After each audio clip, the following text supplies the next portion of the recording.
चलिए, राहुल गांधी का नाम लिए बिना आप जो जो बोल सकते थे आपने बोल दिया, और आपकी ये शैली है भी, मैं लंबे वक्त से देख रही हूं। लेकिन देखिए, पाकिस्तान एक धार्मिक कार्ड खेल रहा है।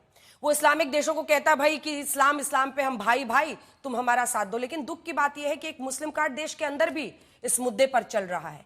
क्या आपको लगता है कि यहां पर एक कॉन्फ्लिक्ट है, क्योंकि JDU by and large NDA में रहते हुए भी अपनी एक सेक्युलर छवि के साथ आगे बढ़ना चाहती है?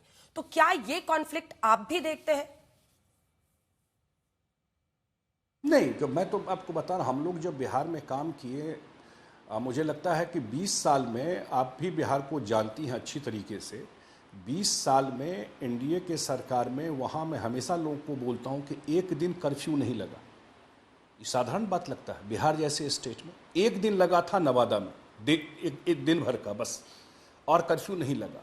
अभी जो हम लोग बाहर थे, तो बाहर एक बात आती थी कि जिस तरीके से पहलगांव में धर्म के नाम पर मारा गया, तो इसका पर्पस यही था कि पूरा कंट्री में कम्युनल डिसहार्मोनी करना।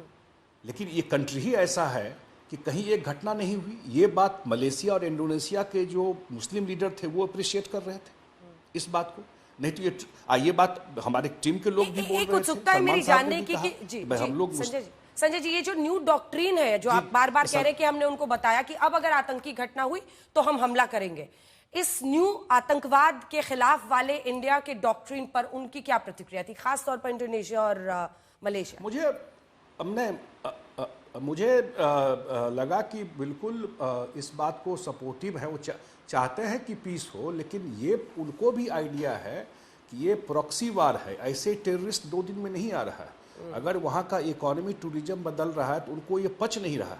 तो ये प्रॉक्सी वार है, और ये पूरा मिलिट्री एस्टेब्लिशमेंट और वहाँ की सरकार इसको पूरा स्पॉन्सर करती है। उनको भी आइडिया है। अब उनको ये पता है कि अब इंडिया सिर्फ इंफॉर्मेशन शेयर नहीं करेगा, डेटा शेयर नहीं करेगा, इंडिया घुस करके जो भी एक्ट करना है वो इंडिया करेगा। यही न्यू डॉक्ट्रिन, प्रधानमंत्री जी का डॉक्ट्रिन, जो न्यू नॉर्मल है, ये समझ में है, आ गया है वहाँ पर। और जो न्यूक्लियर ब्लैकमेल करते थे, नूर खान बेस की भी बात हुई कि वहाँ पर है नहीं है जो भी है, लेकिन वो भी डिमोलिश हुआ। ये भी बात हुई कि कैसे सीज फायर हुआ। ये सब जगह क्वेश्चन है, सीज फायर कैसे हुआ? इस पे क्या बोला? लोग बताए कि सीज फायर ऐसे हुआ। क्योंकि सबसे ज्यादा विपक्ष यही दोहरा रहा है कि ट्रंप के कहने पे, हस्तक्षेप पे ये सीज फायर हुआ है। इस पर आप लोगों ने क्या बताया? हम लोगों ने 2 बात कही, हम ही लोगों ने कही, जो विपक्ष कह रहे हैं उनके नेता लोग भी यही बात कह रहे थे हमारे साथ। एक कि जब भी 2 कंट्री के बीच में प्रॉब्लम होता है, कोई वार होता है, तो 10 कंट्री, 15, बहुत सारे कंट्री आकर के एक दूसरे से बात करते हैं चीज़ों को ईज ऑफ करने के लिए। रसिया यूक्रेन का वार हो रहा था, तो प्रधानमंत्री मोदी जी भी बात कर रहे थे रसिया से भी, यूक्रेन से भी। इसका ये मतलब नहीं कि बैठ करके कोई सीज फायर हो गया। ये बात सब कंट्री सबसे कर रहा था। लेकिन इस दिन जो घटना हुई, जिस दिन ये सीज फायर हुआ है, ये पहले वहाँ के, और ये हॉटलाइन ओपन रहता है वॉर के समय, इंडिया पाकिस्तान का। वहाँ के डीजीएमओ ने यहाँ के डायरेक्टर जनरल मिलिट्री ऑपरेशन को फ़ोन करके बात करने की कोशिश की। ये हम लोगों ने बताया, उनका फ़ोन नहीं लगा।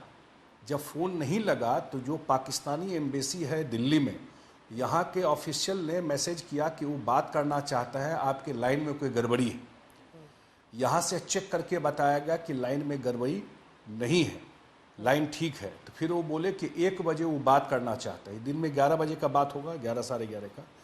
तो यहाँ से फिर मैसेज हुआ कि नहीं, 11 बजे हम लोग बात नहीं, 1 बजे बात नहीं कर सकते, हम लोग 3:30 बजे बात करेंगे। इंडिया ने कहा 3:30 बजे। फिर इंडिया ने अपना जो टाइम दिया उस पर बात हुई, और उन्होंने रिक्वेस्ट किया सीज फायर के लिए।